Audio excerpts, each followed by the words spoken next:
Hello everyone. योग ध्यान foundation की सेकंड संडे की जूम मीटिंग में आप सभी का हार्दिक स्वागत है।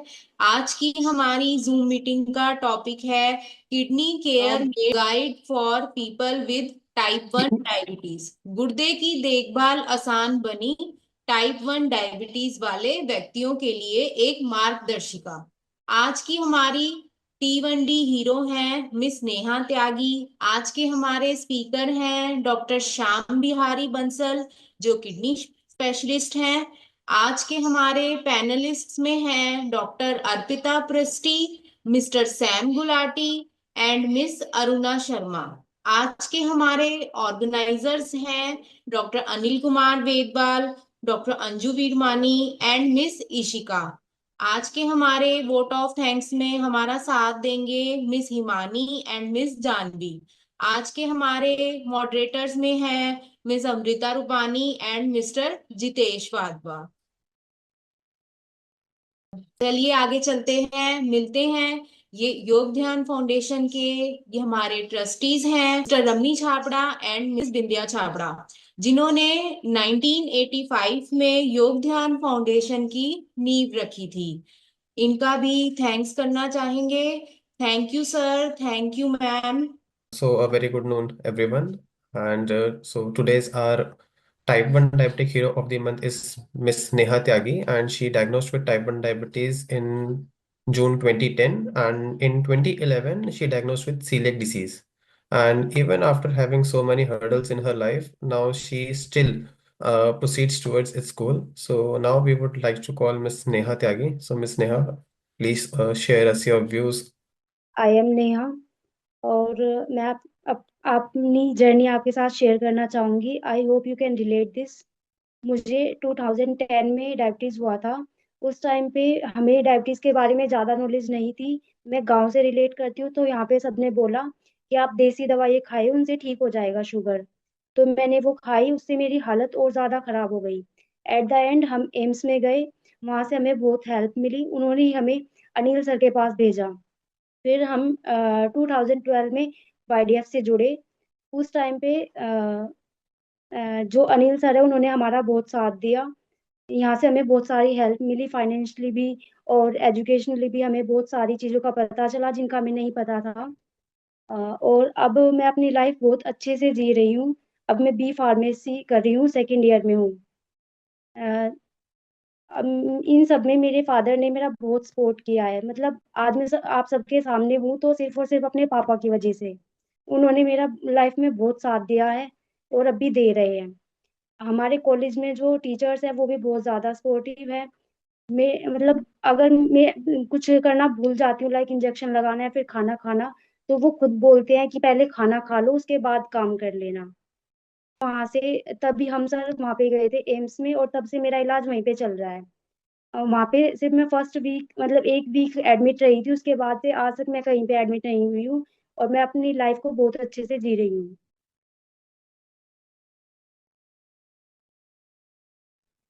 Very nice Neha. Thank you sir. वो कुछ और भी बताना चाहते हैं? नहीं सर, बस thank you. Today we have quite a well-known personality with us. That is Dr. Shyam Bihari Bansal, and he is the Senior Director and HOD in Nephrology Kidney Transplant in Medanta Institute of Nephrology and Kidney Transplant Hospital. Thank you very much, and thanks for inviting me for this Yogdan Foundation meeting. And I think it is very important that you people are maintaining a group and helping each other. And it is a pleasure to be here among all of you and to discuss about type 1 diabetes. I think you know a lot about type 1 diabetes actually. And I always think that people who have the disease itself, they can actually they know many things better about the doctors. तो diabetes kidney की बीमारी का सबसे main कारण होता है। करीब करीब 40% लोग जिनको की किडनी की प्रॉब्लम होती है उसका कारण डायबिटीज होता है। तो डायबिटीज दो तरह की है, type 1 diabetes and type 2 diabetes. तो करीब करीब अगर करंट एस्टिमेट देखते हैं तो करीब करीब 600 मिलियन लोग हैं पूरी दुनिया में जिनको कि डायबिटीज है। उनमें से 95% लोगों को टाइप 2 डायबिटीज होती है, लेकिन 5% लोग ऐसे भी होते हैं जिनको कि टाइप 1 डायबिटीज होती है, जिसको कि आप सब लोग अच्छे से जानते हैं। और ये देखा गया है कि अगर डायबिटीज का कंट्रोल अगर अच्छा नहीं रहे तो करीब करीब 10 से 15 साल बाद करीब एक तिहाई, करीब 30% लोगों को बच्चों डायबिटीज की वजह से किडनी में प्रॉब्लम हो सकती है। तो टाइप 1 डायबिटीज हो तो उसमें करीब 30% है, टाइप 2 डायबिटीज है तो करीब 40% है। तो इसलिए शुगर का कंट्रोल अच्छा रखना बहुत जरूरी है। तो पहली चीज ये है कि भाई डायबिटीज की वजह से किडनी की प्रॉब्लम सबको नहीं होती है, एक फ्रैक्शन ऑफ पेशेंट 30% करीब लोगों को होती है। तो ऐसा कोई डर बात नहीं है कि भाई अगर आपको डायबिटीज है तो आपको किडनी की प्रॉब्लम होगी ही। ठीक, दूसरी बात यह है कि अगर डायबिटीज कंट्रोल अच्छा नहीं हो तो डायबिटीज की एक बहुत पुरानी और बहुत अच्छी स्टडी है टाइप 1 डायबिटीज की, जिसको कि DCCT ट्रायल बोलते हैं, जिसमें कि ये देखा गया कि जिन लोगों का शुगर कंट्रोल अच्छा था टाइप 1 डायबिटीज में, जिनका कि A1C HbA1c 7% था एज कंपेयर टू जिनका A1C 9% था। तो ऐसे लोगों को जो माइक्रोवास्कुलर कॉम्प्लिकेशन है, माइक्रोवास्कुलर कॉम्प्लिकेशन क्या होती है, जिसमें कि छोटी वेसल्स इन्वॉल्व होती हैं। तो दो तरह की कॉम्प्लिकेशन होती है डायबिटीज की। एक तो होती है माइक्रोवास्कुलर, जैसे हार्ट डिसीज हो गई, स्ट्रोक हो गया, वो यूजली टाइप 2 डायबिटीज में ज़्यादा होती है, बट टाइप 1 डायबिटीज में भी हो सकती है। और दूसरा होती है माइक्रोवास्कुलर कॉम्प्लिकेशन, जैसे किडनी की प्रॉब्लम हो गई, या नसों की प्रॉब्लम हो गई, या आंखों की प्रॉब्लम हो गई, रेटिनोपैथी, न्यूरोपैथी और नेफ्रोपैथी। तो माइक्रोवास्कुलर कॉम्प्लिकेशन होने के चांसेस कम हो जाते हैं जिनका कि डायबिटीज कंट्रोल अच्छा रहता है 7% के आसपास। तो ऐसा जरूरी नहीं कि हम बिल्कुल उसको 6.5 या 6% पे लेके आए। उसमें हाइपोग्लाइसीमिया, स्पेशल टाइप 1 डायबिटीज में हाइपोग्लाइसीमिया, शुगर कम होने के चांसेस काफी ज्यादा होते हैं। तो अगर हम उसको मेंटेन रखते हैं तो कॉम्प्लिकेशन के चांसेस कम हो जाते हैं। दूसरी बात यह है कि भाई जो किडनी की प्रॉब्लम है यूजली शुरुआत ऐसे होती है कि सालों तक, टाइप 1 डायबिटीज तो ऐसी बीमारी है जिसमें कि आपको पता चल जाता है। अगर किसी को टाइप 1 डायबिटीज है तो बहुत लंबे समय तक आपको पता, ऐसा नहीं होगा कि आपको पता नहीं चलेगा। आपकी बीमारी की वजह से, आपके तकलीफों की वजह से आप जब भी टेस्ट करवाएंगे तो उसमें पता चल जाएगा। तो 5 साल बाद, करीब 5 से 7 साल बाद पेशाब में प्रोटीन आना शुरू होता है जिन लोगों को टाइप 1 की वजह से किडनी की प्रॉब्लम होनी है। और उसके, जिसको कि हम पहले माइक्रो एल्बुमिनिया बोलते हैं, जब यूरिन में प्रोटीन एल्बुमिन की मात्रा 30 मिलीग्राम से ज्यादा हो और 300 मिलीग्राम तक हो। और अगर उसके बाद अगर ये परसिस्ट करता रहता है तो फिर वो प्रोटीन और ज़्यादा बढ़ने लगता है टाइम के साथ, जिसको कि हम सीवियर प्रोटीनूरिया बोलते हैं, जिसमें 300 मिलीग्राम से ज़्यादा हो। और फिर अगर वो भी चलता रहे और उस समय भी आप अगर चीज़ों को नहीं कंट्रोल करो तो अगले 5 साल में फिर आपकी किडनी में खराबी आने लगती है। किडनी का जो फंक्शन है वो कम होने लगता है, जिसको हम GFR बोलते हैं। और GFR जब फिर एक बार जब किडनी में खराबी आने लगती है तो फिर वो स्टेज रिवर्सिबल नहीं होती है, और फिर वो धीरे धीरे किडनी की प्रॉब्लम बढ़ सकती है। तो सबसे इम्पोर्टेंट पार्ट है प्रिवेंशन।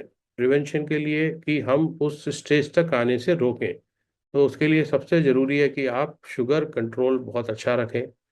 अगर आपको यूरिन में प्रोटीन आ रहा है तो ऐसी दवाइयां हैं जिनसे आप प्रोटीन को आने को कम कर सकते हैं। जब यूरिन में प्रोटीन आने लगता है, किडनी की प्रॉब्लम जब शुरू होने लगती है, तो कई लोगों का, ज्यादातर लोगों का ब्लड प्रेशर भी बढ़ने लगता है। तो अगर आपको टाइप 1 डायबिटीज है और आपको अगर ब्लड प्रेशर बढ़ रहा है या पैरों में सूजन आने लगी है, तो आप जरूर यूरिन में प्रोटीन की जांच करा के देखिए कि आपको ये प्रोटीन आना स्टार्ट तो नहीं हो गया। और अगर ब्लड प्रेशर अगर बढ़ रहा है तो फिर आपको ब्लड प्रेशर को कंट्रोल करना पड़ेगा। तो ब्लड प्रेशर को कंट्रोल करने के लिए जो सबसे जरूरी दवाइयाँ होती हैं उनको हम AC इनहिबिटर, ARBs बोलते हैं। जैसे आपकी एनालेप्रिल दवा है, टेलमिसार्टन दवा है, तो उन दवाओं को पहले स्टार्ट करें, क्योंकि उससे ब्लड प्रेशर भी कंट्रोल होता है और प्रोटीन भी कम होता है। तो हाँ हाँ। क्या हम पैर की सूजन के लिए वेट करें सर, या यूरिन में प्रोटीन के लिए कितनी बार चेक करें और ब्लड प्रेशर कितनी बार चेक करें, अगर थोड़ा आइडिया दे दें तो। बिल्कुल बिल्कुल, ये बहुत अच्छा सवाल। तो पैर की सूजन के लिए बिल्कुल वेट नहीं करना है। पैर की सूजन तो लेट स्टेजेस में आती है। अगर आपको टाइप 1 डायबिटीज है और आपको डायबिटीज के 5 साल हो गए हैं, कोई 5 साल से पहले अगर यूरिन में प्रोटीन आएगा, इसके चांसेस बहुत कम है। लेकिन अगर आपको अगर अगर आपकी बीमारी थोड़ा लेट में पता चली है, तो आप जल्दी भी टेस्ट कर सकते हो। हर साल कम 5 साल बाद आपको यूरिन में एल्बुमिन की या प्रोटीन की जांच करना चाहिए। और अगर यूरिन में एल्बुमिन 30 मिलीग्राम से ज़्यादा है, तो फिर इसका मतलब है कि आपको किडनी का प्रॉब्लम स्टार्ट होने के चांसेस हैं। और आप उसी समय अगर अपनी शुगर का ध्यान रखेंगे और ब्लड प्रेशर को कंट्रोल करेंगे और ये दवाइयाँ लेंगे, तो हो सकता है कि वो आगे ना बढ़े। Very nice sir. तो इसके साथ जैसे सर ने बताया कि आप पे कोई भी क्वेश्चन है, क्वेरी है, वो पूछ सकते हैं, तो हम आप अपने पैनल को भी साथ में ले लेते हैं। डॉक्टर अर्पिता जी हैं हमारे साथ, सैम गुलाटी हैं, मिस अरुणा। डॉक्टर अर्पिता जी का थोड़ा हम जानना चाहेंगे एक्सपीरियंस भी, क्योंकि आज डॉक्टर अर्पिता एक अच्छे मुकाम पे हैं और टाटा मेमोरियल में हॉस्पिटल में एज ए रेजिडेंस वर्क भी कर रहे हैं। तो मैम, स्पेशली आपने देखा काफी बच्चे हैं टाइप 1 डायबिटीज के, तो आपको मतलब कितना ज्यादा मतलब इसके टाइप 1 डायबिटीज को समझने में या और इजीएस्ट हो गया है इस प्रोफेशन में आके, या कुछ ऐसी चीजें हैं जो बाकी बच्चों को भी जानना चाहिए? थैंक यू आज इनवाइट करने के लिए। Like I am very grateful कि ऐसे एक कम्युनिटी मिला कि जिसपे इतने सारे जो सेम इससे गुजर रहे हैं, मतलब same mind, same same everything, same challenges.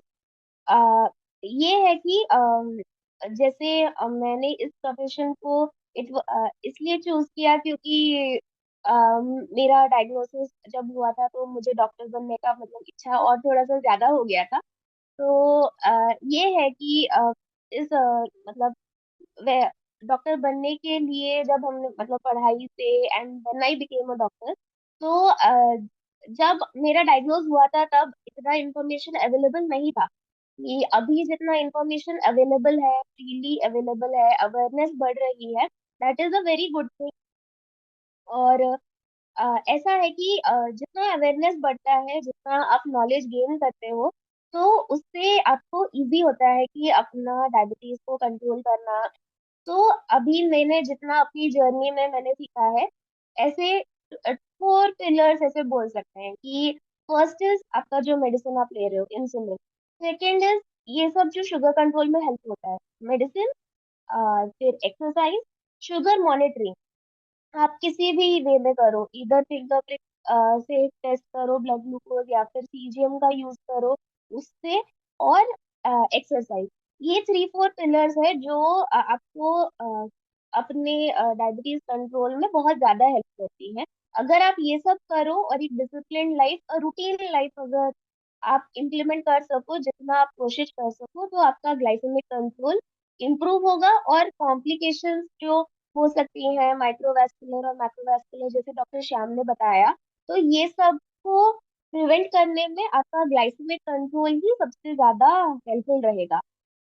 तो मेरी एडवाइस तो यही है कि मतलब जितना आप अपने शुगर को मॉनिटर करोगे, जितना वेरिएशंस आपका कम होगा शुगर वैल्यूज में, उतना ज्यादा आपको अपनी लाइफ लीड करने में और जो कॉम्प्लिकेशंस जो फ्यूचर में हो सकते हैं उसको प्रिवेंट करने में आसानी होगी। तो क्योंकि मैं आई यूज सीजीएम, तो सीजीएम मुझे बहुत हेल्प किया है कि मेरी रेसिडेंस मतलब मेरी इंटर्नशिप में, एमबीबीएस में, और अभी रेसिडेंसी में भी मुझे हेल्पफुल हो रहा है। तो मेरा तो यही है कि शुगर कंट्रोल के लिए मॉनिटर करना, मॉनिटरिंग इज वेरी इंपॉर्टेंट। तो और डिसिप्लिन लाइफ, तो ये 2 थिंग्स है जो मैं बताना चाहूंगी सबको। अर्पिता, आप ब्लड प्रेशर मॉनिटरिंग के लिए क्या कहेंगी कि कितना फ्रीक्वेंटली करना चाहिए?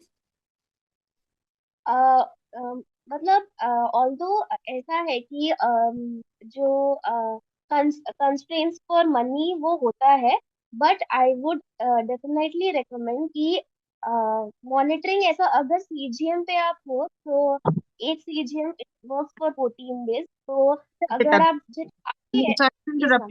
ब्लड प्रेशर, ब्लड प्रेशर कितना मॉनिटर करना चाहिए, कितनी फ्रीक्वेंसी पे? Blood pressure it should be monitored every 3 monthly at least. मतलब आप अपने डॉक्टर के पास जब भी जाते हो तो जनरली ब्लड प्रेशर ऐसे मतलब हाइट वेट वो चेक ही करते हैं। ऐसे हाइट वेट के साथ एवरी 3 मंथ में एटलीस्ट ब्लड प्रेशर एक बार चेक करना चाहिए। तो अगर वो तो नहीं भी चेक ये करते तो वो आप करवा लेना, बिकॉज बीपी बहुत यस बार लोग नहीं चेक करते। Yes yes every 3 monthly blood pressure should be check. और डॉक्टर साहब से या मैं ये रिक्वेस्ट यही करूंगा कि अभी आपने ये तो बताया कि किस किस कारण किडनी पे इफेक्ट्स आते हैं, हम ये भी जानेंगे कि किडनी को हेल्दी कैसे रखें। बिल्कुल बिल्कुल। तो आप तो देखिए, किडनी को अगर आप एक जनरल बात पूछना चाहते हैं, टाइप 1 डायबिटीज के स्पेसिफिक में डिस्कस करना चाहते हैं?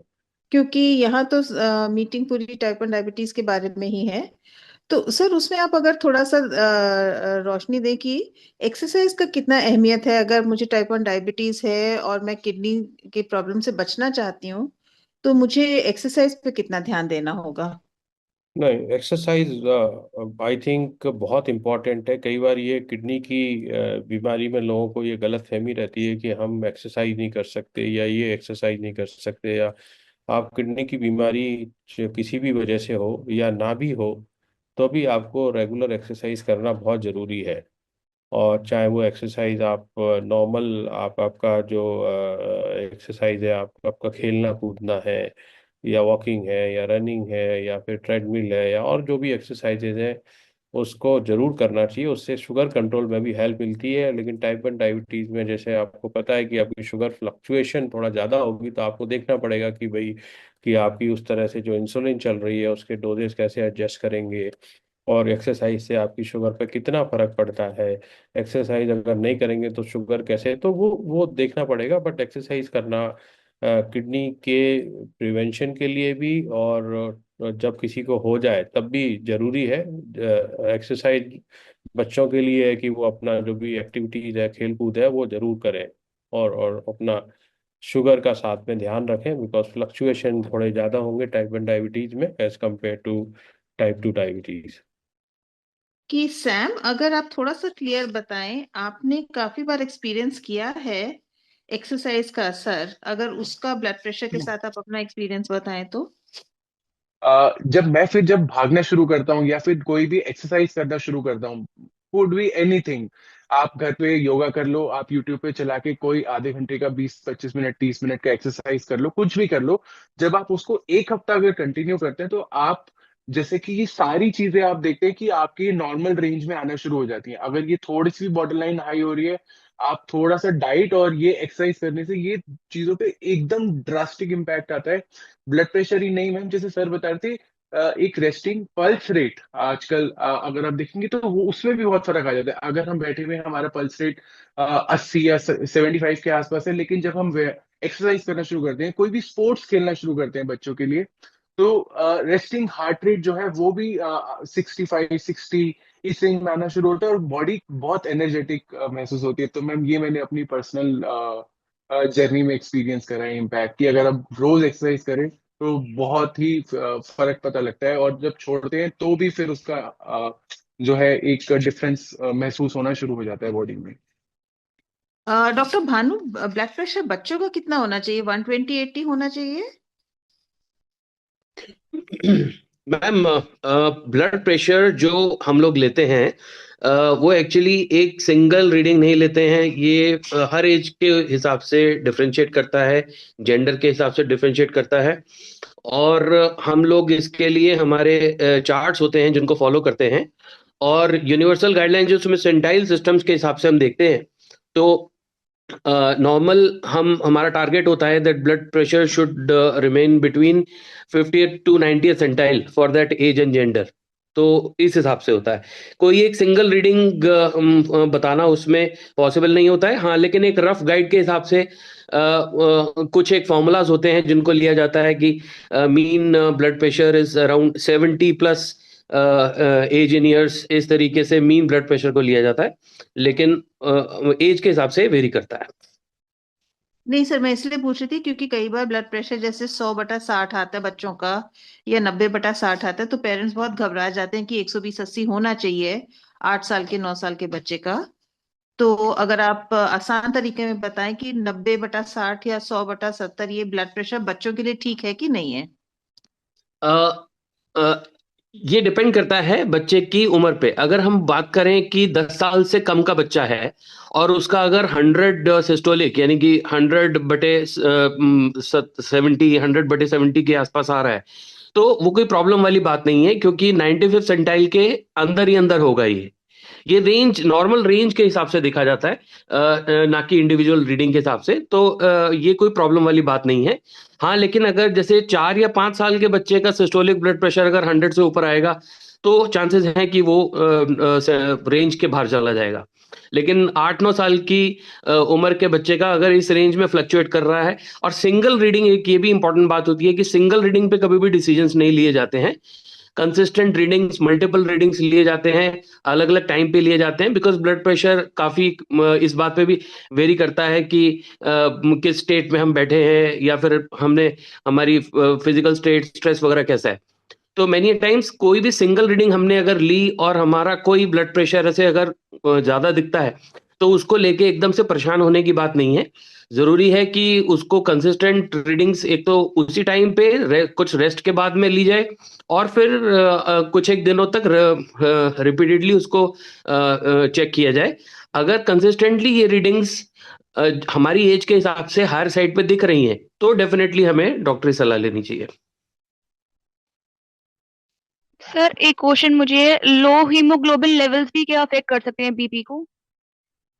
देखिए, low haemoglobin as such direct relation BP के ऊपर हम नहीं एक्सपेक्ट करते हैं, लेकिन लो हीमोग्लोबिन, और वो लो भी ऐसा नहीं है कि, देखिए क्या होता है कि जैसे नॉर्मल हम एक्सपेक्ट कर रहे हैं एक बच्चे में 12 to 13, अगर हम प्री प्यूबर्टल बच्चे में एक्सपेक्ट करते हैं कि 12 to 13 हीमोग्लोबिन होना चाहिए, और वो अगर मान लीजिए 10 या 11 मिल रहा है, तो उससे हमें खास किसी तरह की कुछ एक्सपेक्टेशंस नहीं है कि कोई खास चेंजेस आएंगे। लेकिन अगर हीमोग्लोबिन काफी कम हो जाता है, जैसे 6-7 के लेवल पे जाता है, तो एक अलग कंडीशन बॉडी में बनती है जिसको हम हाइपरडायनेमिक सर्कुलेशन बोलते हैं। और उस कारण से आपको ब्लड प्रेशर में कुछ वेरिएशंस दिख जाते हैं, जैसे कि पल्स प्रेशर वाइड हो सकता है। लेकिन ओवरऑल देखा जाए तो ब्लड प्रेशर के वो एक एक तरीके की फिजिकल स्टेट है लो हीमोग्लोबिन के कारण से। वो ब्लड प्रेशर के तंत्र, जो बॉडी का तंत्र है ब्लड प्रेशर जो कंट्रोल करता है, उसके ऊपर उसका कोई डायरेक्ट इफेक्ट नहीं होता है। जैसे डायबिटीज में हमें रेंजेस बताई जाती हैं कि सुबह इतना होना चाहिए, दोपहर को खाना खाने से पहले या बाद में इतना होना चाहिए। उसी तरीके से आजकल स्मार्ट वॉचेस भी हैं, ज्यादातर सभी के घर पे ब्लड प्रेशर मॉनिटर्स भी हैं, तो मॉनिटरिंग काफी फ्रीक्वेंट हो गई है। तो क्योंकि ब्लड प्रेशर का रिलेशनशिप आपका किडनी डिसीज के साथ भी बताया गया है अभी, और ब्लड प्रेशर का रिलेशन एक तरह से कार्डियोवैस्कुलर डिसीजेस के साथ भी है। तो आप एक ऐसा कुछ एक रेंज बता सकते हैं? बिकॉज वट जो हमने सुना है, बोलते हैं कि जितना कम हो उस रेंज में उतना बेहतर है। तो कोई रेंज जो हम एज अ टारगेट रख सकें for a different age group और a bracket of age group, so as हम मॉनिटर भी कर सकते हैं। मैं अपना एग्जांपल से बताता हूँ। जैसे कई बार अगर ब्लड प्रेशर हाई आ रहा है एंड एक्सरसाइज करना शुरू करें, भागना शुरू करें, तो थोड़ा उसमें बेटर फील होता है। तो एक एज अ टारगेट रेंज हमें क्या रखना चाहिए सर, अगर आप उसमें थोड़ा बता पाएं तो।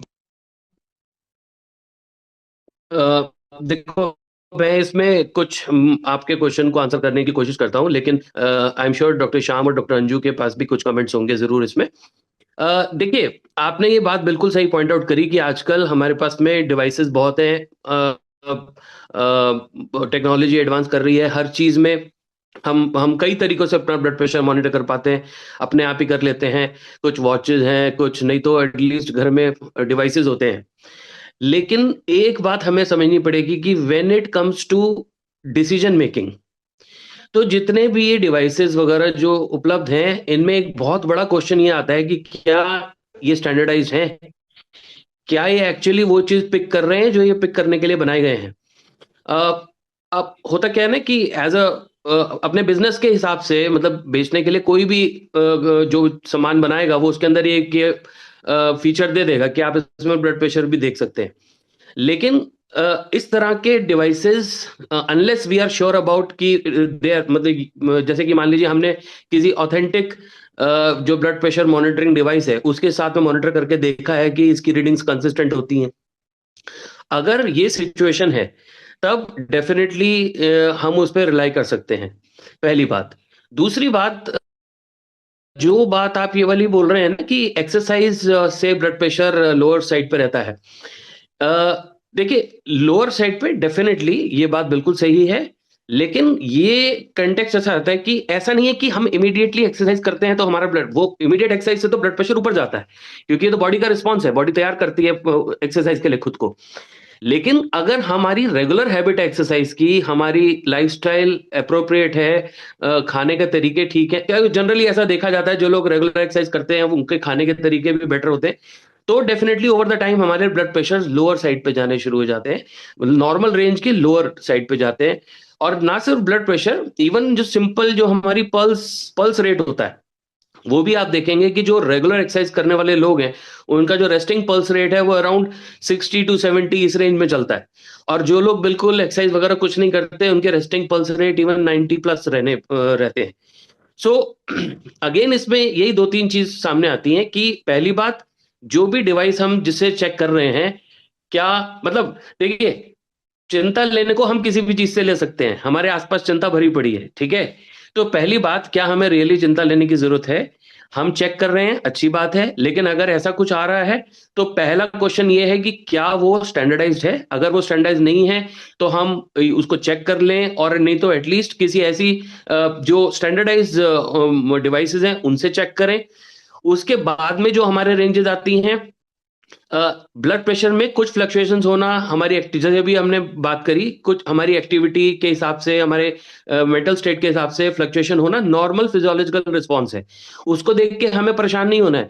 कहीं हम देखें कि अभी हमने ब्लड प्रेशर लिया, अभी हमारा 110/70 आया, उसके कुछ देर बाद हमने किया तो हमारा 124/70 दिख रहा है, वो टोटली उस बात पर डिपेंड करता है, हमारे बॉडी को उसके हिसाब से रेगुलेट करना है, वो उसका काम है, उसके लिए हमें चिंतित होने की जरूरत नहीं है, बॉडी ये चीजें अपने आप संभालती है। हाँ, लेकिन अगर कंसिस्टेंटली हमारी रीडिंग्स गड़बड़ साइड पे आती हैं तो डेफिनेटली उसमें हमें फिर अपने एंड पे कुछ करने की जरूरत नहीं है, उस पे हमें फिर प्रॉपर डॉक्टरी सलाह लेने की जरूरत है। और अगेन, सिंगल कोई भी रीडिंग, अब जैसे आप, अगर आप अपनी बात करते हैं तो एडल्ट्स के लिए सिंगल रीडिंग्स एप्लीकेबल होती हैं। एडल्ट्स के केस में एक्चुअली मैं सिर्फ बच्चे ही देखता हूं, तो एडल्ट के हिसाब से आई थिंक अभी जो करंट रीडिंग्स होंगी कंसिस्टेंटली, अगर आपकी 120 से ऊपर जा रही हैं, 130 से ऊपर जा रही हैं, तो definitely that has to be, उसको एक्सप्लोर करने की जरूरत है। लेकिन बच्चों में जैसे कि मैंने बताया कि वो उसके चार्ट्स उपलब्ध होते हैं, अगर आप लोग चाहेंगे तो उसमें हम शेयर कर देंगे, उसकी एज रिलेटेड सेंटाइल्स होती हैं। तो बंसल, अगर आप बताएं कि एक्सरसाइज से अगर कोई काम करना चाहे तो कितना बीपी का टारगेट रखें एडल्ट्स? एडल्ट्स में जो ब्लड प्रेशर का टारगेट है, आज जो नई जो गाइडलाइंस है based on the sprint trial जो था, कि जिस normal, near normal blood pressure होना चाहिए 120/80, और इवन 130/80 को भी हाई नॉर्मल बोलते हैं। तो अभी जो करंट जो किडनी डिसीज जो गाइडलाइंस है उसमें यह है कि 120/80 रखें, और 130/80 से ऊपर अगर जाएगा तो फिर आपको दवा लेनी होगी जिससे ब्लड प्रेशर कंट्रोल रखें। और जहाँ तक जैसा डॉक्टर भानु ने ऑलरेडी बताया है, लो ब्लड प्रेशर, अनलेस कि आपको या तो हार्ट डिसीज है जिसकी वजह से ब्लड प्रेशर लो हो रहा है, या फिर आपको इन्फेक्शन हो गया, सेप्सिस हो गई है, ठीक, जिसकी वजह से ब्लड प्रेशर लो है, या डिहाइड्रेशन है जिससे ब्लड प्रेशर लो हो गया है, अदरवाइज ब्लड प्रेशर लो होना कोई बीमारी नहीं है। डॉक्टर साहब, एक बच्चा था, मतलब बच्चा इन दी सेंस बड़ा ही था, 22 साल का था, उसका ब्लड प्रेशर 140 अराउंड, कभी 90 100 इस तरीके से रहता था, और उसको डॉक्टर ने मेडिसिन भी बोला था, पर उसने ये राय दी कि सर मैं मतलब बाइक चलाता है, बाइक पे सप्लाई ज्यादा करता है इधर उधर, मतलब ऑलमोस्ट 200 किलोमीटर के आसपास पर डे बाइक होती है उसकी, और उसकी वजह से काफी टर्निंग वर्निंग कई चीजें, तो वो कांस्टेंट रहता ही है। नहीं, तो ब्लड प्रेशर है उसको, है बाइक चलाता है, तो ऐसा मतलब नहीं है कि बाइक चलाने से ब्लड प्रेशर है उसका ज़्यादा, बाइक नहीं चलाता है, आधा घंटे रेस्ट करके ब्लड प्रेशर चेक कराए आइडियल कंडीशन में, तो तो वो उसको ठीक है। ब्लड प्रेशर है। तो ब्लड प्रेशर अगर है 140/90 अगर 22 साल की उम्र में, जो कि डाइट से सबसे इम्पोर्टेंट है, पहले आप डाइट और एक्सरसाइज देखिए कि आप न खाने में नमक कम कर सकते हैं। आप जिन चीज़ों में नमक ज़्यादा होता है, जैसे अगर अचार है, पापड़ है, चटनी है, नमकीन है, ये सब चीज़ों को बंद करते हैं, नमक कम करते हैं, थोड़ा एक्सरसाइज करते हैं, तो फिर उससे अगर नॉर्मल आ जाता है, वेट अगर ज़्यादा है उसको कम करते हैं थोड़ा, तो इन सब चीज़ों से भी ब्लड प्रेशर जो माइल्ड हाइपरटेंशन होता है वो ठीक हो सकता है। बट अगर इसके बावजूद भी अगर ब्लड प्रेशर अगर बढ़ा हुआ है तो दवा लेंगे, नहीं तो फिर आगे चल के टारगेट ऑर्गन डैमेज होगा, मतलब कि किडनी पे, हार्ट पे, ब्रेन पे, इन सब पे इफेक्ट आ सकता है। बहुत सारे पेशेंट मेरे पास कई बार आते हैं किडनी के, कि हम इतनी दूर से आ रहे हैं चल के, इसलिए हमको पैरों में स्वेलिंग आ गई। तो मैं हम्म। यही बोलता हूँ, जैसे आपके साथ 2 लोग और आए हैं साथ में, अटेंडेंट वो भी साथ ही आए, उनको तो नहीं स्वेलिंग आई, तो ये बीमारी की वजह से है, ये चलने की वजह से नहीं है। Because you have this problem, that is why you have this. Similar is for blood pressure. Thank you sir, आपने काफी मिथ क्लियर करे हैं यहाँ पे बच्चों को, मतलब थोड़ी सी काफी राहत मिली है कई चीजों को सुन करके। जैसे आपने बता ही दिया कि प्रोटीन के बारे में भी आपने बताया, डाइट में कई रिस्ट्रिक्ट ही कर देते हैं, पर ऐसा नहीं है कि उनको लाइफ से हटा देना चाहिए, क्योंकि हटा करके भी काफी समस्याएं शरीर में आ सकती हैं, माल न्यूट्रिशन को लेकर के और टॉक्सिसिटी को। सर एक छोटी सी चीज की, जैसे टाइप 1 डायबिटीज में HbA1c क्वार्टरली कराया जाता है, और बट डॉक्टर्स जितने भी हमारे अडल्ट एंडोक्रोनोलॉजिस्ट है, पीडियाट्रिक हैं, उन्होंने बच्चों को इस चीज़ की फ्रीडम भी दे रखी है कि किसी वजह से आना नहीं हो पा रहा आपका, या थोड़ा लेट हो रहा है, लेकिन अपना A1C आपको करा लेना चाहिए, ताकि आपको अपने क्वार्टर की एवरेज दिख जाए, उसके हिसाब से आप अपना प्रिकॉशन ले और आगे चले। ऐसे ही क्या हम किडनी में भी कुछ टाइमली कुछ टेस्ट करा सकते हैं ऑन रेगुलर बेसिस, या इसका भी कोई पीरियड है? वो मैंने बताया, जैसे टाइप 1 डायबिटीज में यूजली अगर किडनी की प्रॉब्लम होनी होती है तो 5 साल मिनिमम होता है। तो 5 साल बाद हर साल में एक बार आपको यूरिन एल्बुमिन क्रेटिनिन रेशो ये जांच कराना चाहिए, और एक किडनी फंक्शन टेस्ट, क्रेटिन का टेस्ट कराना चाहिए देखने के लिए। और ऑब्वियसली जब भी आप अपने डॉक्टर से मिलने जाएं तो आप अपना ब्लड प्रेशर भी जरूर चेक कराएं, क्योंकि वो ज़रूरी है, तो एक जनरल चेकअप है वो ज़रूरी है। अदरवाइज इतना ठीक है। और अगर कुछ भी प्रोटीन आता है तो पहले तो अपने एंडोक्राइनोलॉजिस्ट से बात करें, अगर इनिशियल स्टेजेज है, मैनेजेबल है, तो वही मैनेज कर सकते हैं। बट अगर ज़रूरत पड़ती है तो फिर आपको नेफ्रोलॉजिस्ट के पास जाना पड़ेगा। अगर छोटा बच्चा है तो आजकल तो पीडियाट्रिक नेफ्रोलॉजिस्ट भी सब कई जगह हैं, उनके पास जाए। और फिर 18 ईयर्स के ऊपर है तो फिर एडल्ट नेफ्रोलॉजिस्ट के पास जाए। मीन्स अगर ड्यूरिंग दीज टेस्ट अगर थोड़ा सा भी कुछ रेशियो आ जाता है, 0.1%, 2%, तब भी हमें अपनी कुछ डाइट को रिस्ट्रिक्शन कर ही देनी चाहिए? नहीं, देखिए डाइट इन द सेंस मैंने बताया ना, डाइट सी किडनी डिसीज में ऐसा कुछ डाइट में होता नहीं है कि आपको वो फियर ज़्यादा है। जी जी ठीक, जी। डाइट में हाँ जी। रिस्ट्रिक्शन वाला इतना है कि आपको ब्लड प्रेशर है तो आपको सॉल्ट कंट्रोल करना पड़ेगा। अगर आपकी शुगर अनकंट्रोल्ड है तो आपको ये देखना पड़ेगा किन फैक्टर्स की वजह से आपका शुगर अनकंट्रोल्ड है। ठीक, आप प्रोटीन की जहाँ तक बात है कि भाई प्रोटीन तो आपको अपना आप कैलकुलेट कर लीजिए, जैसा मैंने बोला ना, किसी का भी प्रोटीन ज़्यादा नहीं होता इंडिया में, एक्सेप्ट कि जो इंटेंशनली बहुत सारा सप्लीमेंट ले रहे हैं, तो that is a different thing. But वो तो अलग तो ऐसा कोई उसमें वो नहीं होता। हाँ भाई, ऐसा नहीं कोई हम एडवाइस करते कि आप फास्ट फूड ज़्यादा खाओ या फिर ये सारी चीज़ें खाओ जिसमें कि बहुत सारे प्रिजर्वेटिव और ये सब चीज़ें होती हैं, दैट शुड बी अवॉइडेड।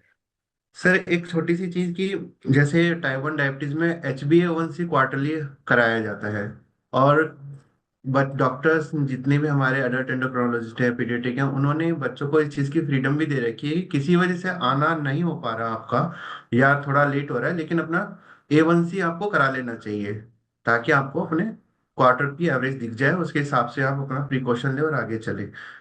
ऐसे ही क्या हम किडनी में भी कुछ टाइमली कुछ टेस्ट करा सकते हैं ऑन रेगुलर बेसिस, या इसका भी कोई पीरियड है? वो मैंने बताया, जैसे टाइप 1 डायबिटीज में यूजली अगर किडनी की प्रॉब्लम होनी होती है तो 5 साल मिनिमम होता है। तो 5 साल बाद हर साल में एक बार आपको यूरिन एल्बुमिन क्रेटिनिन रेशो ये जांच कराना चाहिए, और एक किडनी फंक्शन टेस्ट, क्रेटिन का टेस्ट कराना चाहिए देखने के लिए। और ऑब्वियसली जब भी आप अपने डॉक्टर से मिलने जाएं तो आप अपना ब्लड प्रेशर भी ज़रूर चेक कराएं, क्योंकि वो ज़रूरी है। तो एक जनरल चेकअप है वो ज़रूरी है। अदरवाइज इतना ठीक है। और अगर कुछ भी प्रोटीन आता है तो पहले तो अपने एंडोक्राइनोलॉजिस्ट से बात करें। अगर इनिशियल स्टेजेज है, मैनेजेबल है, तो वही मैनेज कर सकते हैं। बट अगर ज़रूरत पड़ती है तो फिर आपको नेफ्रोलॉजिस्ट के पास जाना पड़ेगा। अगर छोटा बच्चा है तो आजकल तो पीडियाट्रिक नेफ्रोलॉजिस्ट भी सब कई जगह हैं, उनके पास जाए। और फिर 18 ईयर्स के ऊपर है तो फिर एडल्ट नेफ्रोलॉजिस्ट के पास जाए। मेरा एक ही क्वेश्चन था अभी, जैसे हम किडनी के बारे में डिस्कस कर रहे थे about kidney self. So I just have a query that generally हमारा एक परसेप्शन रहता है कि अगर शुगर लेवल्स हाई चल रहे हैं देन किडनी पे इम्पैक्ट आता है उसका। सो अगर शुगर लेवल्स लो चल रहे हो, हाइपोग्लाइसीमिया की सिचुएशंस फ्रीक्वेंटली हो रही हो, तो उस केस में किडनी पे कैसा इम्पैक्ट आता है? उससे किडनी में फर्क नहीं पड़ता, क्वालिटी ऑफ लाइफ हो जाती है। सो मैम सिर्फ हाइपरग्लाइसीमिया से ही किडनी पर इम्पैक्ट आता है? जी। हाइपोग्लाइसीमिया से एज सच रिमार्केबल इम्पैक्ट नहीं आता? हाइपरग्लाइसीमिया क्या करता है, आपके सारे प्रोटीन्स को स्टिफ कर देता है। जी मैम। तो आप वेसल्स को स्टिफ कर देता है, तो आपके हर एक बॉडी के हिस्से को ब्लड प्रेशर ब्लड सप्लाई ठीक से नहीं आ पा रही। आप समझ लीजिए कि मैं सारी सड़कें खोद दूं तो फिर आप देखिए कि आपकी ट्रैफिक कितने अच्छे से चलेगी।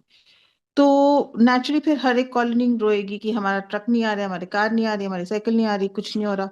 और एक एक घंटा लग रहा है आधे घंटे के रास्ते में। तो वो जो स्टिफनिंग है वो हम कंट्रोल करने की कोशिश करते हैं शुगर को कंट्रोल करके। हाइपोग्लाइसीमिया और बहुत नुकसान करता है, पर मैक्रोवास्कुलर डिजीज जो है हार्ट का, और माइक्रोवास्कुलर जो है मतलब वैस्कुलर मतलब ब्लड वेसल्स, तो जो ब्लड के सप्लाई के स्टिफनिंग के कारण प्रॉब्लम्स हैं वो हाई शुगर से होते हैं। हाइपोग्लाइसीमिया के अपनी दिखते हैं। Okay ma'am, thank you ma'am. Yes. और एक्चुअली हाइपरग्लाइसेमिया आज का सब्जेक्ट बेशक किडनी से रिलेटेड ही रहा है, पर ऐसा नहीं है कि जस्ट किडनी पे इफेक्ट पड़ता हो। जैसे बताया गया है कि आइस पे भी, और हमारे न्यूरॉन जो हमारी नर्व्स है उस पे भी फर्क पड़ सकता है। कौन सा एरिया वीक है पहले उसी को ही वो डैमेज करेगा। जरूरी है कि टारगेट सीधा किडनी ही हो। तो अच्छा है कि आप अपने ग्लूकोज को कंट्रोल रखें। नहीं सर, नुकसान तो सभी चीज को करता है ना। हाँ जी आप सिर बिल्कुल। से पैर तक देखिए कि दिमाग की फंक्शनिंग, डिमेंशिया जल्दी हो जाता है, कंसंट्रेशन उतनी नहीं रहती। आप नीचे आइए आंखों पे, आप थोड़े और नीचे आइए हार्ट पे, आपका इंटेस्टाइन की धज्जियां उड़ जाती हैं, गैस्ट्रोपेरेसिस हो जाता है, किडनी का तो खैर हो ही गया, हर बॉडी का, नर्व का। तो जब नुकसान होना तो वो तो पूरी बॉडी का होता है, और जब फायदा होना, मुझे आपके मीटिंग में एक 2 महीने पहले बहुत अच्छा कमेंट लगा। एक बच्चे ने कहा कि उनको तो बेचारों को टाइप 2 डायबिटीज था, उनको तो शुगर का कुछ पता नहीं चलता था, हमें तो मिनट मिनट पे पता चल जाता है, हम तो बड़े लकी हैं, हम अपना बहुत अच्छे से कंट्रोल कर सकते हैं। तो ये मुझे सेंटेंस इतना अच्छा लगा कि हम क्योंकि आंख खोल के चल रहे हैं, सेंसर्स हैं, ब्लड शुगर के मीटर्स हैं, तो हम कॉन्स्टेंटली देख देख के चल रहे हैं, और हमें एक्चुअली हेल्थ ज्यादा अच्छी हो सकती है। और T1D अगर परिवार में एक जने को हो जाए, वो पूरे परिवार का नुकसान हो जाता है, बिकॉज सभी फिर चॉकलेट्स खाने बंद कर देते हैं, सभी की जलेबियां बर्फियां फालतू की बंद हो जाती हैं, सभी की मठरी नमकीन कम हो जाता है। तो जो हम बकवास करते हैं इतना, वो कम हो जाता है। अब रेशमा से पूछते हैं क्या बोलना चाहती हैं। सर ये तो मेरे साथ भी एक हादसा हुआ था ना, 5-6 साल हो गए जब मैं YDF से नहीं जुड़ी थी। तो उसमें मेरे को शुगर नहीं पता चल रहा कि मेरा कितना है, लो है, हाई है, या कुछ है, पता नहीं रहता था, बस दवाई ले लेती थी टाइम टू टाइम। तो एक दिन दिवाली का टाइम चल रहा था तो मुझे अटैक आया था, रात के टाइम ऐसी सुबह 4 बजे।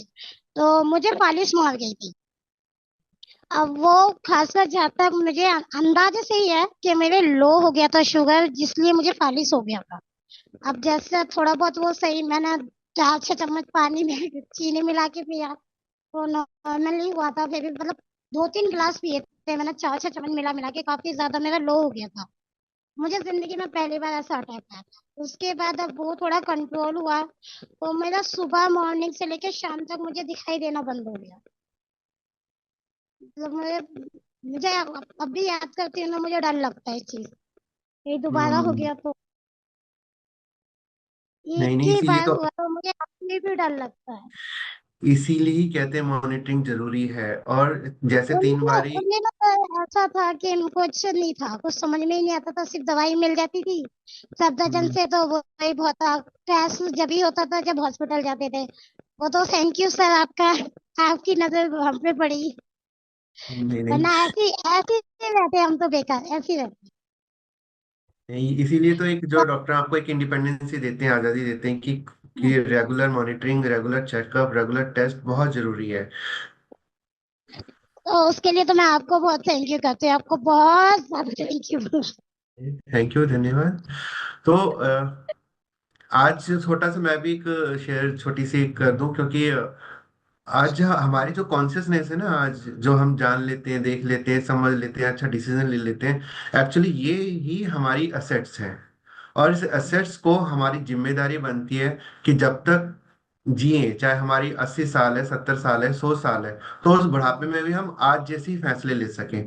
तो इसके लिए जरूरी है कि हम अपनी सेहत का पूरा ख्याल रखें, क्योंकि ओल्ड एज ऐसी होती है जो हमारे ब्रेन पे, हमारी बॉडी पे, कई और पार्ट पे प्रॉब्लम करती है, पर अगर हमने उनका बिल्कुल ध्यान एक बच्चे की तरह रखा तो वो उस वक्त भी हमारा पूरा पूरा साथ देगी। एक्सक्यूज मी, हाँ जी, आराध्या जी। मेरा डाउट था कि क्या ऐसा हो सकता है कि हाइपोग्लाइसीमिया की वजह से विजन ब्लर होने लग जाए? Yes, doctor Anju Gurbani ma'am. बिल्कुल 100% इन्होंने बताया ना भी आपको कि उनका हाइपोग्लाइसीमिया हो गया तो कुछ देखना बंद हो गया। पूरा दिन बिल्कुल। ब्लरिंग हो सकती है। विजन ब्लरिंग तो हाई शुगर में भी बहुत हो जाती है। पर लकीली ये सब चीजें, ब्लरिंग की जो बात है वो लेंस के साइज से है, तो वो ठीक हो सकता है जब शुगर आपकी ठीक हो जाए। और डरने के बजाय आप शुगर चेक करते रहें ताकि वो ऐसे हाथा फिर हो ना। पर क्योंकि अगर ब्रेन आईज में ब्लीडिंग हो गई तो फिर उससे विजन जो जाती है, फिर वो ब्लरिंग नहीं होती, फिर तो विजन चली जाती है। यस मैम, एक्चुअली मैम परसों ये मेरे साथ हुआ। मैं लंच के दौरान ना थोड़ा शिवर कर रही थी, तो मुझे लगा लो हो रहा होगा। उस वक्त लाइक शुगर चेक करी तो मेरा 58 आया, और उसी के दौरान मेरे मुंह में खाना चल रहा था तो मेरी जीभ कट गई। आई डोंट नो कि वो जीभ क्यों कटी, मतलब जीभ के सेंसेस तो खाना तो मुझे टेस्ट आ नहीं रहा था और जीभ भी कट गई। तो मुझे उस दौरान क्या करना चाहिए? जब खाने के वक्त अगर लो जाए तो हमें खाना पूरा खत्म करना चाहिए, फिर कुछ लाइक लिक्विड में लेना चाहिए, या फिर मतलब मैम आप बताएं कि क्या कर सकती थी मैं उस वक्त, और कोई बच्चा क्योंकि मेरे साथ बताना दो तीन चाहेगा? बार हो चुका है। और कोई बच्चा बताना चाहेगा? मैम ऐसे केस में फूड को मैं तो डाइजेस्ट करने में भी हमारे को एनर्जी तो लगेगा। सो आप पहले उसमें कुछ लिक्विड ले लीजिए, एंड लिक्विड लेके लिक्विड थोड़ा ना सा। भी हो पर शुगर ले लीजिए, क्योंकि खाना धीरे धीरे डाइजेस्ट होगा तो शुगर बढ़ेगी नहीं। आप लिक्विड ना भी लें, अगर आप चीनी खा लें, ग्लूकोज ले लें, तो उस समय खाना बंद, फटाफट पहले शुगर को कंट्रोल किया, उसे 70 तक 75 तक लाए, 15 मिनट का टाइम दिया उस शुगर को अब्जॉर्ब होने के लिए, और फिर खाना खाइए ताकि फिर से शुगर लो ना जाए। पर 70 के नीचे आप अगर खाने से कंट्रोल करने की कोशिश करेंगे तो बहुत टाइम लग जाएगा। डॉक्टर अर्पिता, डॉक्टर अंजू गुरबानी जी से एक छोटा सा चाहूंगा इस पे थोड़ी रोशनी डालें कि सीजीएम यूज करते हैं बच्चे, तो क्या एक बच्ची है आराध्या जिसको पहली बार सीजीएम लगा और उसको पता चला कि वो अपन सीजीएम की रिपोर्ट देख करके कि वो 2 दिन 3 से 4 घंटे तक हाइपो में रही थी रात को, 3 बजे से 5 बजे तक। ये उसको सीजीएम से पता लगा, अदरवाइज पेरेंट्स सोचते हैं बच्चा सो रहा है या डीप ब्रेथ में और डीप स्लीप में। तो क्या सीजीएम जरूरी है कि हम हमें कोई अर्पिता, रिकमेंड करे तभी, या हम महीने या 6 महीने में एक बार जरूर यूज कर लें? अ, मेरा मानना यही है कि सीजीएम जितना फ्रिक्वेंटली लगा सको वो बेटर है। ऐसा है कि वंस एक बार सीजीएम लगा दे, देन यू फ्रेंड्स पता चल जाते हैं कि कैसे आप एक्सपेरिमेंट भी कर सकते हैं। डोज बढ़ाना है, डोज कम करना है, ये सब चीज कि अगर आपका हाइपो हो रहा है तो आप 1 यूनिट कम करके देखिए। अगर वो तो आपको चेंजेस भी पता चल जाएंगी उसी दौरान, कि आपको ग्राफ से पता चल जाता है, वैल्यू से पता चल जाता है। तो ऐसा कर सकते हैं कि अगर आप 1 महीने में एक बार लगा रहे हो, तो second half of the month उसी ट्रेंड्स को, आपने जो सीख ली है सीजीएम से फर्स्ट 2 वीक में, उसी को आप यूज करके और 15 डेज या और एक 1 मंथ वैसे आप कर सकते हो। फिर से आपको मतलब वही है कि आपको फ्रीक्वेंटली मॉनिटर करने में वो हेल्प करता है, क्योंकि आपको पता चल जाता है कि कौन से खाने से, कौन से रूटीन से, कौन से एक्सरसाइज से, या कौन से food type of food item से आपका क्या चेंज हो रहा है। और अगर ऐसे रात में अगर हाइपो हो तो उसका वैल्यू पे डिपेंड करता है। अगर ऐसा है कि कंटिन्यूअस ऐसे स्ट्रेट लाइन है, समटाइम्स प्रेशर इफेक्ट की वजह से भी ऐसे हो सकता है कि ऐसे स्ट्रेट लाइन दिखा रहा हो। तो ये है कि कभी भी अगर हाइपो है, क्रॉस चेक ग्लूकोमीटर से करना जरूरी है। और सीजीएम में अगर हाइपो दिखा रहा है, डायरेक्शन ऑफ एरोज हेल्प करता है। अगर रैपिडली फॉलिंग है तो मतलब इट इज श्योर कि वो हाइपो हो रहा है। अगर ऐसे स्टेबल दिखा रहा है, you should definitely cross check the glucometer कि एक्चुअल वैल्यू कितनी है blood glucose. Nice, thank you Arpita ji. Sandeep ji कुछ कहना चाह रहे हैं?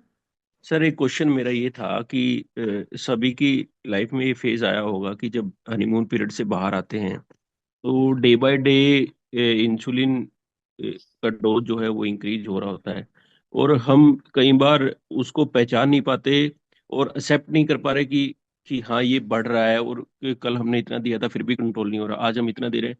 तो उस फेज को हम कैसे काउंटर करें, कैसे हम अपने आप को ये सेटिस्फाई कर पाए कि हाँ हम जो दे रहे हैं हमें इंक्रीज करना पड़ेगा, हमें बढ़ाना पड़ेगा।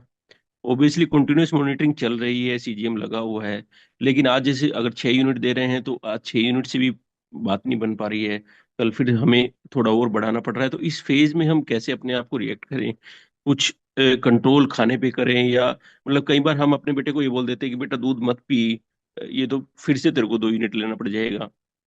तो हम ऐसे चलें, या हम ठीक है उसकी बॉडी रिएक्ट कर रही है और अगर दूध पीने के लिए 2 यूनिट एक्स्ट्रा लेना पड़ रहा है तो दे दें उसको 2 यूनिट, क्या फर्क पड़ रहा है। तो वैसे सेंस में चलें या थोड़ा सा रिस्ट्रिक्शंस पे चलें, इस फेज को कैसे निकालें इस फेज से हम। मैं इसके लिए डॉक्टर अंजू वर्मानी जी को बुलाना चाहूंगा, पर मैं एक चीज आपको उससे पहले कह दूं कि इंसुलिन का कोई साइड इफेक्ट नहीं है हमारी बॉडी में। इंसुलिन हमारा पार्ट है जो जी हमें जी जी। लाइव और सर्वाइव रखता है। Yes ma'am. नहीं, मैं नहीं जवाब दूंगी। ये आप लोग सब बताएं। सैम, आपकी क्या फीलिंग्स थे जब आपका हनीमून खत्म हो रहा था? सैम को स्टार्टेड एट 18 तो उसको याद होगा। रितेश यस बताएं, मैम, जब हनीमून खत्म हो रहा था तो कैसे फीलिंग्स थे? मैं बताना चाहता हूँ मैम। 10th क्लास में था जब डायबिटीज हुई थी, और 1 महीने बाद ही हनीमून पीरियड शुरू हो गया था। 10th 11th और 12th, ये 2 साल ऐसे थे जो proper without insulin honeymoon period पे रहे थे। अ, आप अंकल का क्वेश्चन था कि हमें कैसे उसको टैकल करना है। बिल्कुल यस, यही सिचुएशन होती है। पहले आप एक चीज और हनीमून पीरियड में जो मैंने देखी थी, हम इतना मोटिवेटेड हो जाते हैं विदाउट इंसुलिन कि हमारा कंट्रोल बहुत अच्छा रहता है। तो एक सीख तो मैं ये बताना चाहूंगा जो कि मुझे एम्स में मैडम ने और जो सर ने गाइडेंस दी थी उस टाइम पे, कि आप हनीमून पीरियड चल रहे हैं तो इसका आप फायदा इस हिसाब से उठाइए कि आप डाइट अपनी बिल्कुल डायबिटीज वाली रखिए। इससे फायदा ये होता है कि लॉन्ग टर्म में हमारी बॉडी में पेनक्रियास की थोड़ी मजबूती बनी रहती है। जब हमें बाद में इंसुलिन लेनी होती है उस टाइम पे भी तब पेनक्रियास थोड़ा सा मजबूत रहता है। तो एक चीज तो ये होगी कि ठीक है हनीमून पीरियड है, हमें नॉलेज है, आपको भी पता है, सबको पता है, ये थोड़े टाइम का टेम्परेरी है, बट हमें इसको एक तरह से डायबिटीज डाइट ही कंटिन्यू करनी है हनीमून पीरियड में। पहला जो मेरे को एक सीख मिली। दूसरा, बिल्कुल आपने सही बोला कि जैसे जैसे ये पीरियड खत्म होता है आपको एकदम से आपको पता लगना शुरू हो जाता है, HbA1c थोड़ा सा बढ़ना शुरू हो जाता है। मेरे साथ भी HbA1c बढ़ना शुरू हुआ था। तो डोज एडजस्टमेंट्स धीरे धीरे आपको थोड़ा डॉक्टर के साथ मतलब जो मेरा एक्सपीरियंस था, ज्यादा कंसल्टेशन में रहना पड़ता था, क्योंकि आप शुरुआत में दिन में एक बार ही शायद बेसल से शुरू करेंगे, उसके बाद आप बेसल बोलस दोनों पे आ जाएंगे। तो डेफिनेटली देखिए, अवेयरनेस जो है वो सबसे बड़ी की है, जो कि आप अवेयर हो हैं ही। हमें इंसुलिन लेनी है वो तो हमें पता ही है, और इसी के ये बहुत इसी का ही सहारा, इसी से ही हमारी लाइफ नॉर्मल बनती है। तो मॉनिटरिंग इज अ की एस्पेक्ट, साथ में डॉक्टर के साथ टच में रहना इज अ की एस्पेक्ट। और प्लीज बहुत सारी चीजें अवॉइड ना करिए। जो आपकी रेगुलर डाइट है, आप जो आपको डाइट प्रिस्क्राइब्ड है वही कंटिन्यू रखिए। बहुत सारी चीजें स्किप करेंगे तो बाद में फिर आपको ऐसा लगेगा कि मैंने बहुत ज्यादा कंट्रोल करा है, अब मेरे को क्या करना चाहिए, अब मैं थोड़ा सा खाता हूँ। तो आप रेगुलर जो आप सस्टेन कर सकते हैं, आप उसी डाइट को कंटिन्यू करिए। ये मत सोचिए कि इस इतना रेगुलर डाइट से शुगर बढ़ रही है तो मेरे को खाना कम करना चाहिए। ऐसा नहीं है। यस, इंसुलिन की एडजस्टमेंट साथ साथ डॉक्टर के साथ कंसल्ट करके जरूर करनी चाहिए, बट मेरा भी 2 साल का था और ऐसे ही इसको ओवरकम किया था। संदीप जी के लिए एक छोटा सा कमेंट ये है कि देखिए हमारी इस फेज में जब आप हनीमून से बाहर आ रहे हैं और इंसुलिन की डोज बढ़ रही है, ऐसे में हमारे पास दो हथियार हैं इस सिचुएशन से लड़ने के लिए। पहला हथियार है इंफॉर्मेशन और दूसरा हथियार है उस इंफॉर्मेशन पे कॉन्फिडेंस। पहला हथियार तो आपके पास है ऑलरेडी और जिसको आप यूज भी कर रहे हैं।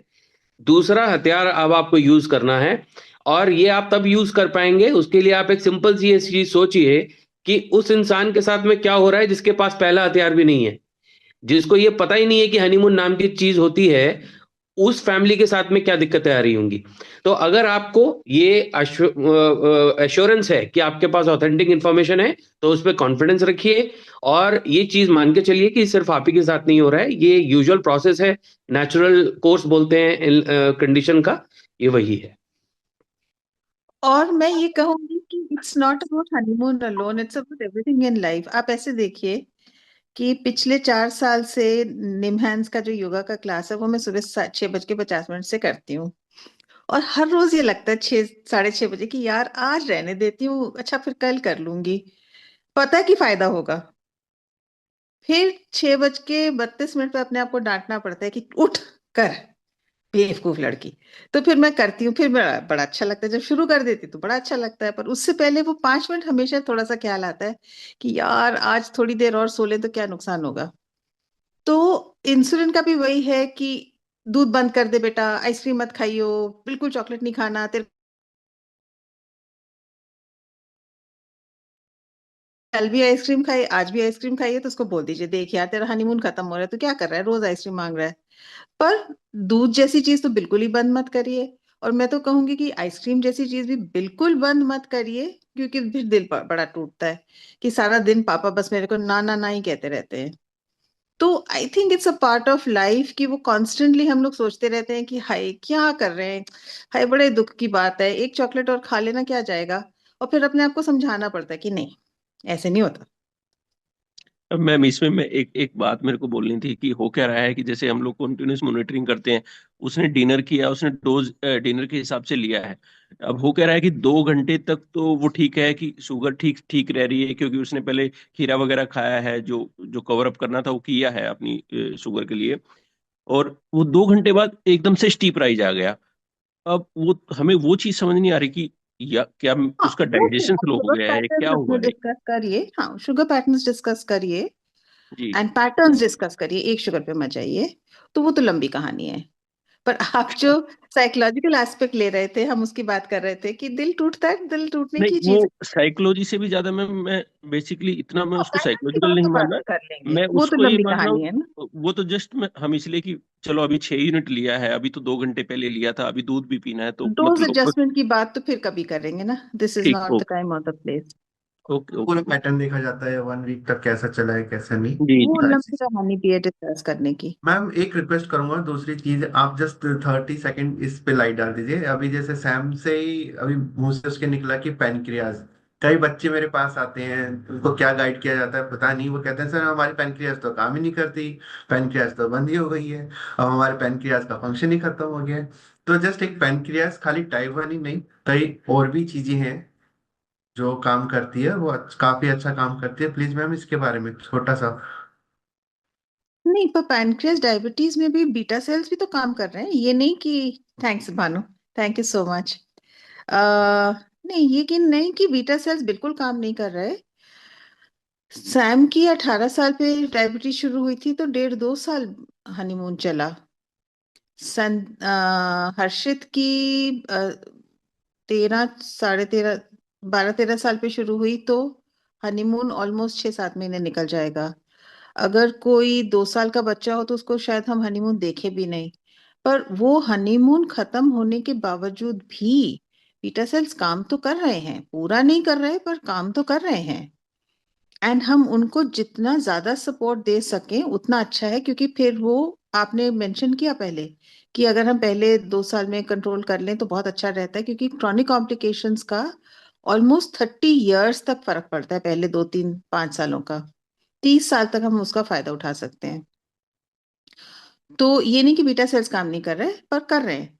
और बीटा सेल्स के साथ जो दोस्त हैं उनके, जो ग्लूकागॉन बनाते हैं, वो भी काम कर रहे हैं, वो धीरे धीरे कमजोर हो रहे हैं। पर आप देखिए कि आपकी शुगर लो होती है तो शुगर हाई भी तो जाती है ना, लो के बाद रिकवर तो करती है बॉडी।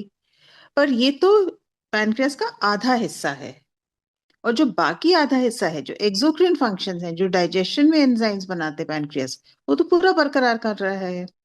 ये सवाल तो आप उससे पूछिए जिसका पैनक्रियास लिटरली काम नहीं कर रहा, जैसे एफसीपीडी में होता है कि पैनक्रियास में पथरी बन जाती है, या जिसका पैनक्रियाटिक सर्जरी हो गई, या कोई और बात हो गई, तो उनको फिर बहुत सारी दवाइयां लेनी पड़ती हैं, क्योंकि एक्सोक्राइन फंक्शन और एंडोक्राइन फंक्शन दोनों का ही फिर सपोर्ट लेना पड़ता है।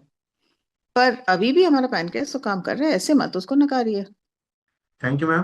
तो अब चलते हैं हम जानवी की तरफ। सो मीटिंग को कंक्लूड करेंगे with vote of thanks. Yes, ये जानवी। Thank you sir. मैं I would like to thanks Neha.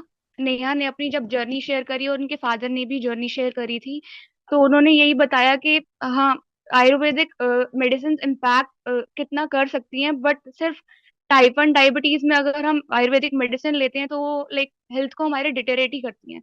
और उन्होंने लाइक अपनी जर्नी जब शेयर करी तो 2012 से लेके आज 2025, लाइक एक असली जर्नी ये है कि हाँ, उन्होंने अच्छे से पहले स्कूलिंग करी, स्कूलिंग के बाद जब वो कॉलेज में आई तो कॉलेज में उनका देखो उन्होंने बी फार्मा किया। हमारे लिए नेहा जी इतनी बड़ी इंस्पिरेशन है इस चीज की कि हाँ, हमें रुकना नहीं है, हमें हर चीज से सीखना है और सीख के आगे बढ़ना है। I would like to thank doctor Shyam Bansal ji. उन्होंने जब मीटिंग का लाइक ऐसा प्रोसीड करना शुरू किया तो उन्होंने बताया कि हाँ, लाइक डायबिटीज के साथ साथ कितना और चीजें हमें लाइक हमारी बॉडी को इम्पैक्ट कर सकती हैं। और वो फर्स्ट चीज उन्होंने हमें नेफ्रो के बारे में बताया, मीन्स किडनी के बारे में बताया कि किडनी पे अगर इम्पैक्ट होता है, अगर हमारा जीएफआर रेट कम है, कॉम्प्लिकेशंस बढ़ती हैं, तो हमारी लाइक डायबिटीज मैनेजमेंट और किडनी का फंक्शन कितना इम्पैक्ट करता है।